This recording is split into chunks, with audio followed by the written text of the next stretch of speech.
Like many gamers out there, it took me a long time to get into the Soulslikes. You know, that kind of high-risk, bang-your-head-against-the-wall game design was intimidating at first, but again, like many gamers out there, I eventually broke through that wall and absolutely fell in love with the genre. There are many reasons to love a Souls-like game, the combat and exploration being the main two. Games like this are characteristically rather hands-off when it comes to level design. They're basically a modernization of the classic Metroidvania template, where you start in a certain area and slowly unlock new parts of it as you level up, find new items, and inevitably backtrack through places you've already been. And obviously different Souls-like games have different levels of exploration. I'm currently going through Dark Souls 2 for the first time, and wow, the exploration in this game is, different from Dark Souls 1. To put it politely. But I actually really like the Star Wars Jedi series as far as Souls-like elements go. You know, Fallen Order is a very solid, streamlined interpretation of the Dark Souls formula, and Jedi Survivor basically just cranked up the scale a bit, and it worked, you know. They're not the deepest Souls-likes in the world, but they work for me. I like Dark Souls and I like Star Wars. Sue me, I think these games do a good job. But naturally, with the Star Wars logo being on the box, Jedi Fallen Order and its sequel were going to attract a more casual audience than the typical Souls-like, and again, I actually really like this. By all means, ease people into this genre. But, as many of you also know, this merging of big mainstream casual appeal and Souls-like gameplay has naturally led to a lot of really stupid takes surrounding the Jedi series, and one of the stupider ones I've seen has, no surprise, recently come out of The Gamer. Now, there's kind of been an ongoing feud between journalists and Souls-likes, you know, basically since the beginning of time, and while I admit the journos are getting a little better about this, there's still a rather large number of them who have no clue what they're talking about when they're assigned the latest Souls-like for whatever garbage website they work for. I mean, it was only a few months ago when VG247 gave Lies of P a 2 out of 5 with some of the dumbest reasons I've ever read. Fun fact, they actually removed this review because it was so stupid and painfully unprofessional, but it's not like that makes it any better. I mean, part of the reason that they gave it a 2 out of 5 was because you can't cancel attack animations midway through. You know, if you don't want the character to do a certain animation, maybe you shouldn't have pushed the button telling them to do the animation. But The Gamer recently published this article, and I couldn't help but read through it with you guys and share my misery with you, because if you thought the days of really dog-shit journalist Souls-like takes were behind us, then good gosh oh golly almighty do I have news for you. Because according to this galaxy-brained young man, Jedi Survivor, arguably the most casual Souls-like on the market, is still not casual enough. And before we get started, as many of you can probably tell by the title of the article, the author is primarily talking about Jedi Survivor here, but as we get into the meat of his arguments, most everything he says can be applied to Souls-likes as a whole, and he even name drops other Souls-likes like Dark Souls. Basically, the article starts off with the pretty acceptable thesis of, oh, Jedi Survivor could have benefited from tighter design and a bit more linearity, but that thesis quickly devolves into essentially Souls-like game design bad, Naughty Dog game design good. And it's really, really stupid. But with that introduction out of the way, let's get the sponsor plugs done and get into the article. 4D Gaming. Get a mouse pad. They're really nice mouse pads, and use code Joe for a discount. Glitch Energy. It's a really good energy formula. It's basically G Fuel, but better. Use code Joe for a discount. And also my band, Curbside Anthem. There is a new single up on Spotify and Apple Music and whatnot, and on January 11th, there's going to be a new EP. So be on the lookout for that. And with those out of the way, let's get started with this nonsense. Star Wars Jedi Survivor doesn't have a drop of yellow paint. Maybe it should. One of 2023's biggest online gaming debates centered on whether modern games were too hand-holdy. Specifically, the argument focused on whether AAA game environments were dripping with too many buckets of primary colored paint. Really, was that one of the biggest 2023 online debates? Like it was there for like a few weeks, I think. You know, the yellow paint debate with RE4, and it came up, but like, I mean, I can think of about a million other more talked about things from that year. There was the fact that AAA games are getting more technically sloppy, the fact that Baldur's Gate 3 swept the Game Awards, the fact that Baldur's Gate 3 caused the entire industry to melt down, the renewed debate between real-time and turn-based combat, the meltdown of Sony's biggest exclusive of the year not winning any awards. Then there were a million debates just about Starfield from 15 different angles. You know, like yeah, the debate oversimplifying games was present. The yellow paint debate was there, but it's not like it was even close to being the most discussed thing. It's just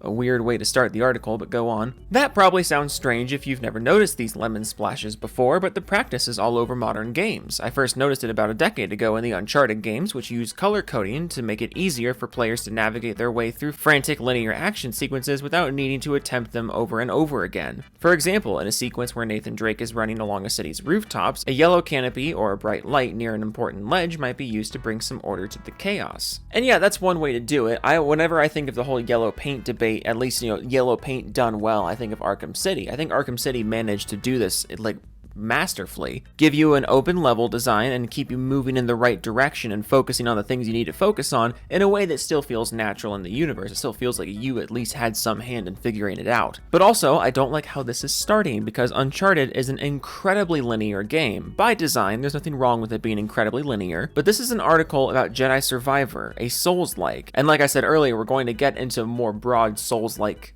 comparisons later on in the video. So I don't like that you are starting your article by favorably talking about the yellow paint-esque things in the Uncharted games. But as games have become increasingly detailed, the practice has become widespread. This year, Capcom's remake of Resident Evil 4 was the game to kick the discourse hornet's nest. Unlike in its 2005 predecessor, remake had yellow paint everywhere, with smears along the rungs of usable ladders and handprints on the sides of breakable barrels. The game is highly legible as a result, but you don't get to enjoy the same sense of freeform exploration. You know what the game wants you to do and where it wants you to go. So you agree that the game holding your hand at every turn and not letting you figure things out for yourself is a bad thing?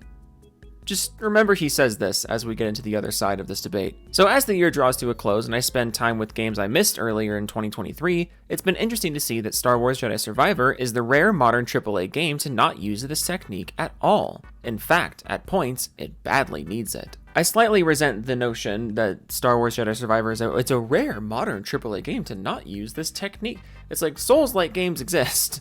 It's in Jedi Survivor is a Souls-like, so there's your answer. I'm aware you have the attention span of a piece of toast, but that's really not the game's fault. Much of that is down to the Jedi series' penchant for line straddling. A game like Dark Souls, where you expect to explore with complete freedom until you hit a wall, needs to be designed differently than a game like Uncharted, where you expect to move like a river between its banks. Survivor is both. It's a linear game in the Uncharted mold, but it has several sprawling maps that you're free to explore. Respawn has often chosen the signpost-less Dark Souls route, but much of the game still plays like Uncharted. For example, at one point in the game, you reach Sir Junda's, I forget how to pronounce that name, sorry. You reach the hidden base on Jeddah and are confronted with a door that is needlessly tricky to open. You enter...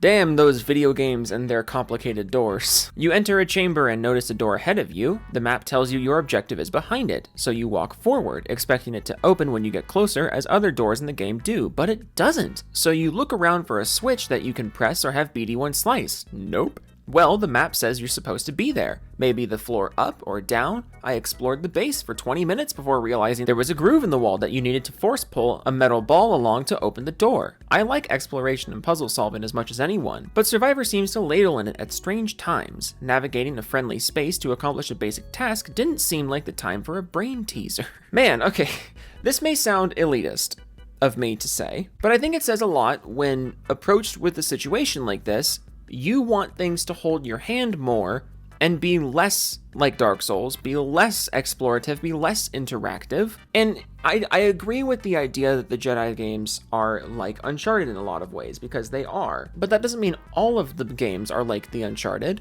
That doesn't mean all of Fallen Order or all of Survivor has to be like Uncharted. I've always kind of thought of, Fallen Order and Survivor as being Souls-like, very light, streamlined Souls-like games with Uncharted-esque transitions between the areas. But I think it says a lot about you and a lot about a lot of game journalists out there when presented with a situation like this in a game, you are asking the game and the experience as a whole to be less demanding. You want less engagement from the video game instead of more. And this is after you directly compared it to Dark Souls, which is like the epitome of interactivity and exploration. You are unironically asking for a less engaging experience. And I don't remember the exact part of the game you're talking about, I'll admit, but I've had the exact experience that you're describing here. You know, you come to a point on the map in Fallen Order or in Survivor, you come to a point on the map and it says like, oh, the thing's behind this door and you can't figure out how to open the door. It's like, all right, great. Time for me to go look around the map for how to open the door. Time for me to find a way around the door. Like, this is just part of the game. That's part of exploration. But you are presented with that and you're like, ha, I explored for 20 minutes before I figured out this solution. And even then, that wasn't good. It's like, what? So what? So you want the Souls-like game to be super linear with a bunch of yellow paint? If that's what you want, don't play it. This game isn't for you. The article continues. Similarly, I've often run around an area for 20 minutes looking for a path forward before discovering that the game just wanted me to slip between two unmarked pipes. Yeah, this isn't the game's fault. This is your fault. This isn't a problem with the game not holding your hand enough. This is you not being attentive enough. This is you expecting the game to hold your hand, even though it's a kind of game that is not going to do that by design. This has happened probably a half dozen times at this point. The pipes never looked special, and they also don't look like they're far enough apart to let Cal pass. In a brown and gray environment, they're brown, gray, and unremarkable. So let me get this straight. You know that Cal can pass between pipes. You know that pipes are a thing that can be used to get from area to area. And it's not like you're having trouble finding the pipes. You're having trouble comprehending that the pipes aren't obvious enough. Bro, if you know he can squeeze through pipes, why is the existence of pipes not enough? Again, this is not the game's fault. This is you not paying attention to details. The article concludes, Jedi Survivor is fun, but like Tatooine, it's a bit too drab. It needs a splash of yellow, like the twin suns rising over the desert, to point the way to adventure. Good lord, that is...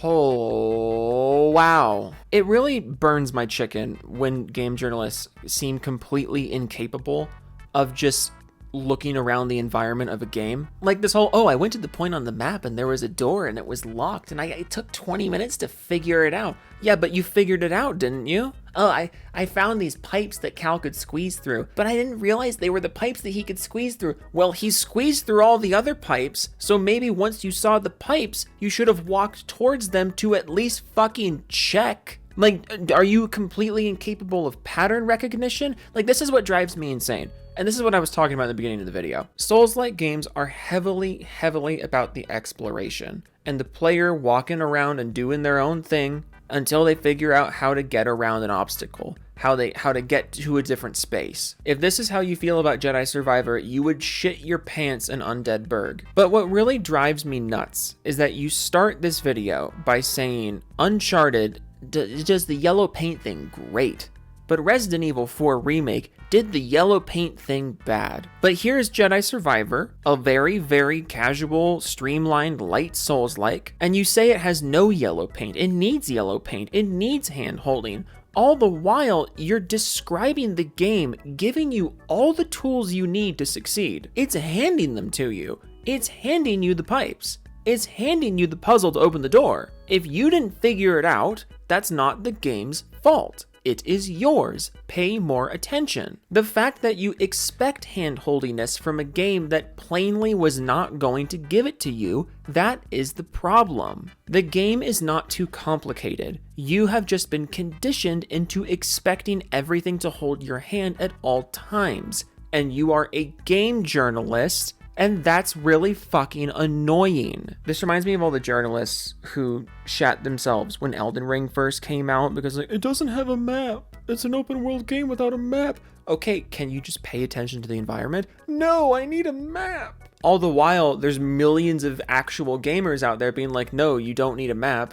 I am playing the same game as you and I'm getting it just fine because I don't expect every game to be Uncharted. I don't expect every game to have yellow paint holding my hand and just telling me exactly where to go. I don't expect that. And once I stop expecting that, I can experience the game the way it's intended. You don't have yellow paint in real life. You don't have someone holding your hand telling you exactly where to go and what to do all the time in real life. So it's not like you don't have this skill, you know? It's not like once the game doesn't have yellow paint, it's impossible to figure out what to do. By your own admission, it's not impossible to know what to do. But you still want it. And that's really lame. The fact that you're looking at video games, an interactive medium, and you are actively asking for less interactivity, and you're supposed to be a game journalist, someone so high and mighty above the measly ordinary gamer like myself, it's really obnoxious, it's really pretentious, and it's going to do damage to AAA game design. Please stop. Toodles.